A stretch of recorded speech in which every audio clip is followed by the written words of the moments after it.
Hello दोस्तों, कैसे हैं आप। उम्मीद आप सब खैरियत से होंगे। आज हम बात करेंगे CSS सेलेक्टर्स के बारे में। हमने प्रीवियस लेक्चर में भी सेलेक्टर को डिस्कस किया था।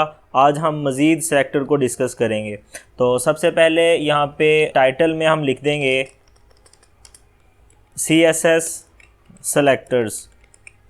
उसी के साथ साथ हम इस बॉडी में आएंगे और बॉडी में हम कमेंट करके लिख लेंगे सेम चीज़। तो मैं इसी को कॉपी करूँगा। अब यहाँ पे एक और आएगा तो मैं इसी को कॉपी करूँगा और यहाँ पर पेस्ट कर दूँगा।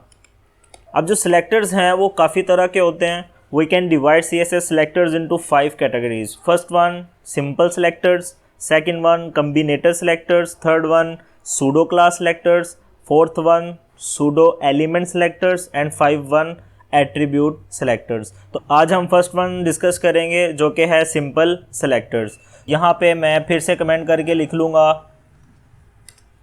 सिंपल सेलेक्टर्स और नेक्स्ट लाइन पे अब यहाँ पे मैं एक P टैग ले लूँगा। P टैग के अंदर मैं लिख लूँगा दिस इज़ अ पैराग्राफ। अब ये मैंने एक P टैग ले लिया और इसके साथ साथ मैं एक और P टैग ले लूँगा और उसमें लिख लूँगा, कुछ भी आप लिख सकते हैं, पैराग्राफ 2। ठीक है।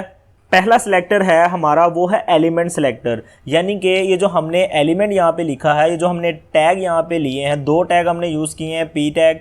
और अब मैं इन्हें अगर स्टाइल करना चाहता हूँ, इसे स्टाइल करने के लिए मुझे जस्ट यहाँ पे P लिखना पड़ेगा और कर्ली ब्रेसिस के अंदर मैं इन्हें स्टाइल कर सकता हूँ। तो यहाँ पे मैं क्या करूँगा, टेक्स्ट अलाइन सेंटर, उसके साथ साथ मैं इसे कलर दे दूँगा, कोई भी कलर दे सकते हैं आप। अब ये जो सिलेक्टर है यानी कि जो P है, जस्ट किसी भी टैग के नेम से उसे सिलेक्ट करना एलिमेंट सेलेक्टर कहलाता है। तो इसे Ctrl+S करते हैं। अब ये जो हमने style.css अलग से फाइल बनाई हुई है, हम इसे यहाँ पे लिंक भी कर लेंगे। तो इसे लिंक करने के लिए जस्ट लिंक टैग यूज़ करेंगे style.css। इनका जो टेक्स्ट का कलर है वो ग्रीन हो चुका है और दोनों मेरे पैराग्राफ सेंटर में आ चुके हैं। उसके साथ साथ अगर यहाँ पे आप H1 टैग का यूज़ करते हैं, उसके अंदर आप लिखते हैं हेडिंग, कुछ भी आप टेक्स्ट यहाँ पे लिख देंगे। और इसे एडिट करने के लिए आपको क्या करना पड़ेगा, P की जगह पे लिखना पड़ेगा H1। तो ये होता है एलिमेंट सेलेक्टर। जस्ट टैग का नेम यूज़ करते हुए उसे सिलेक्ट करना और उसके ऊपर CSS अप्लाई करना। तो ये जो हम नेम यहाँ पे लिखते हैं इसे कहा जाता है एलिमेंट सेलेक्टर। अब हम बात करते हैं ID सेलेक्टर की। तो ID सेलेक्टर के लिए हम क्या करेंगे, यहाँ पे मुझे इस P टैग में ID देनी पड़ेगी। तो मैं यहाँ पे कोई भी नेम लिख दूँगा अपनी मर्ज़ी से। ऐसे आप यहाँ पे हेलो लिख देते हैं। अब अगर मैं इस P टैग को स्टाइल करना चाहता हूँ तो मुझे क्या करना पड़ेगा, इस ID के थ्रू इसे स्टाइल करना पड़ेगा। तो ID को सिलेक्ट करने के लिए मुझे क्या करना पड़ेगा, यहाँ पे लिखना पड़ेगा हैश। तो जब भी आप ID के थ्रू किसी टैग को स्टाइल करते हैं तो आप यूज़ करेंगे सबसे पहले हैश और उसके बाद उसका नेम। ठीक है। तो इस तरह से ID को सिलेक्ट किया जाता है। मैंने यहाँ पे जो ID थी वो मैंने P टैग को दी है। हमारी जो CSS होगी वो जस्ट इस P टैग के ऊपर अप्लाई होगी, इस P टैग और इस H1 टैग के ऊपर अप्लाई नहीं होगी। तो मेरे फर्स्ट P टैग के ऊपर मेरी CSS अप्लाई हो चुकी है। अब यहाँ पे आप लोगों ने एक बात याद रखनी है कि जो ID होती है, आप एक से ज़्यादा एलिमेंट को नहीं दे सकते। यानी कि सेम यही ID मैं इस वाले P टैग को नहीं दे सकता, सेम मैं इस वाले H1 टैग को नहीं दे सकता। हर एलिमेंट की जो ID है वो यूनिक होगी, एक दूसरे से डिफरेंट होगी।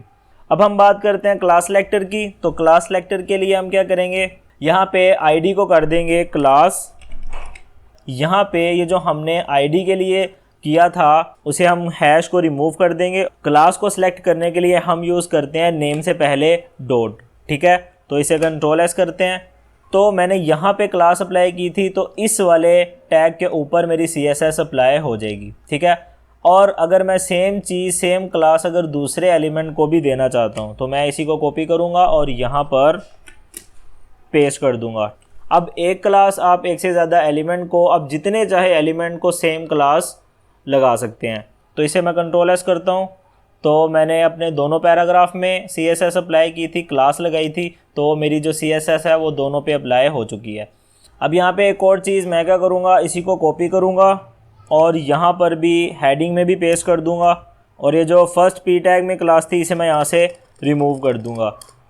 ये आप देख सकते हैं P और H1 टैग में सेम क्लास है, लेकिन मैं चाहता हूँ स्टाइल करूँ जस्ट H1 टैग को जिसे मैंने क्लास दी है हेलो। इसके लिए हमें क्या करना पड़ेगा, यहाँ पर लिखना पड़ेगा सबसे पहले नेम से पहले और डॉट से भी पहले H1। इसका मतलब यह है कि H1 टैग में जो मेरी क्लास हेलो है उस पर ये वाली CSS अप्लाई हो जाए। तो इसे कंट्रोल S करते हैं। आप लोगों ने ये याद रखना है कि आप एक क्लास एक से ज़्यादा एलिमेंट्स को यानी कि जितने भी एलिमेंट्स को चाहें दे सकते हैं, लेकिन आप एक आईडी एक से ज़्यादा एलिमेंट को नहीं दे सकते। हर एलिमेंट की आईडी डिफरेंट होगी। अब एक और चीज़ के फ़र्ज़ करो कि मैं यहाँ पे एक और CSS लिखता हूँ, यानी कि डॉट बिग नेम से मैं यहाँ पे CSS लिख देता हूँ और इसे फ़ॉन्ट साइज़ दे देता हूँ अपनी मर्ज़ी से कोई भी। लेट से यहाँ पे मैं इसे 200% कर देता हूँ। अब ये जो मैंने क्लास दी है एक एलिमेंट के अंदर एक से ज़्यादा क्लासेस का भी यूज़ कर सकता हूँ।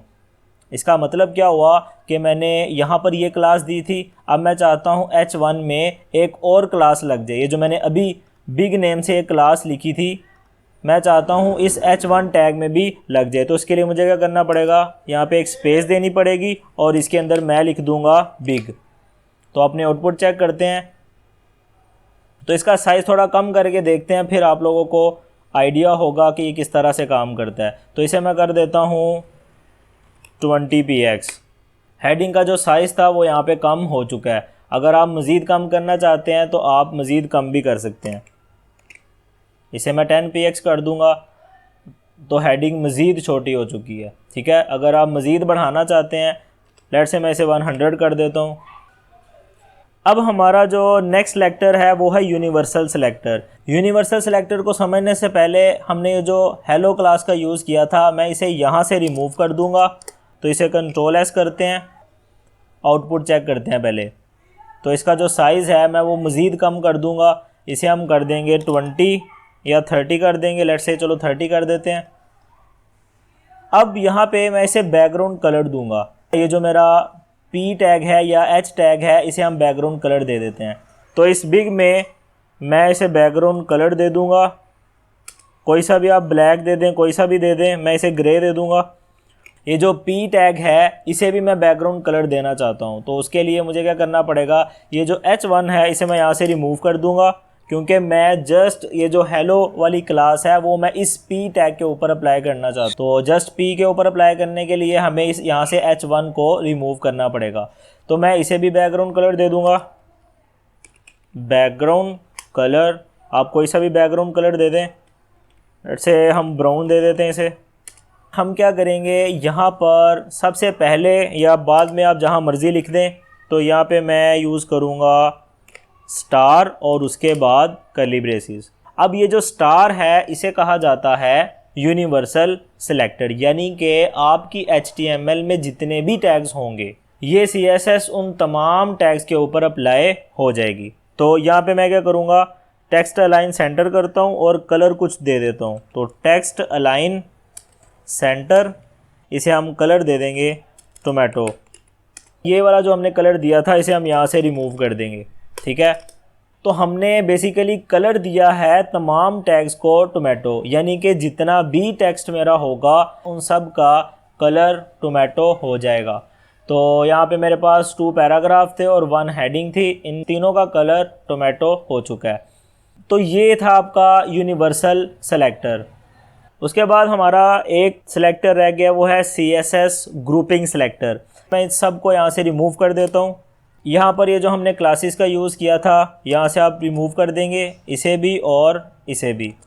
अब मैं इन तीनों के ऊपर CSS अप्लाई करना चाहता हूँ। तो मुझे क्या करना पड़ेगा, P के लिए अलग से मुझे कोडिंग करनी पड़ेगी। लेट से मैं यहाँ पे लिख देता हूँ टेक्स्ट अलाइन सेंटर और उसके साथ साथ मैं कलर दे दूँगा, कोई सा भी कलर हम इसे दे देंगे ब्लू।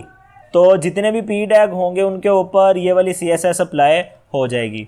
लेकिन हेडिंग के ऊपर CSS लगाने के लिए मुझे क्या करना पड़ेगा, अलग से CSS लिखनी पड़ेगी।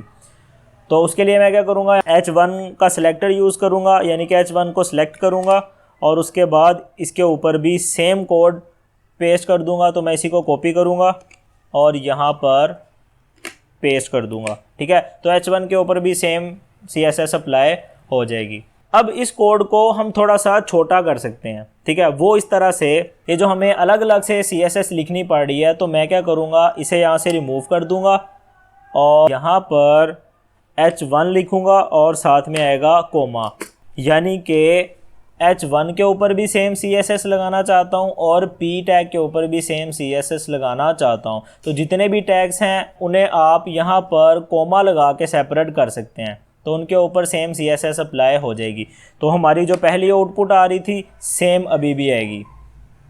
इसके साथ साथ हम कमेंट की भी बात कर लेते हैं। HTML में तो हम कमेंट करने के लिए इस तरह से कमेंट करते थे, और CSS में अगर हम कोई चीज़ कमेंट करना चाहते हैं तो उसके लिए हम क्या करेंगे, हमें यूज़ करना पड़ेगा एक स्लैश और साथ में स्टार, और सेम चीज़ लास्ट पे भी हमें यूज़ करनी पड़ेगी। तो इस तरह से हम CSS फाइल के अंदर किसी भी लाइन को कमेंट आउट कर सकते हैं। तो आज की वीडियो में बस इतना ही, मिलते हैं नेक्स्ट वीडियो में, तब तक के लिए अल्लाह हाफिज़।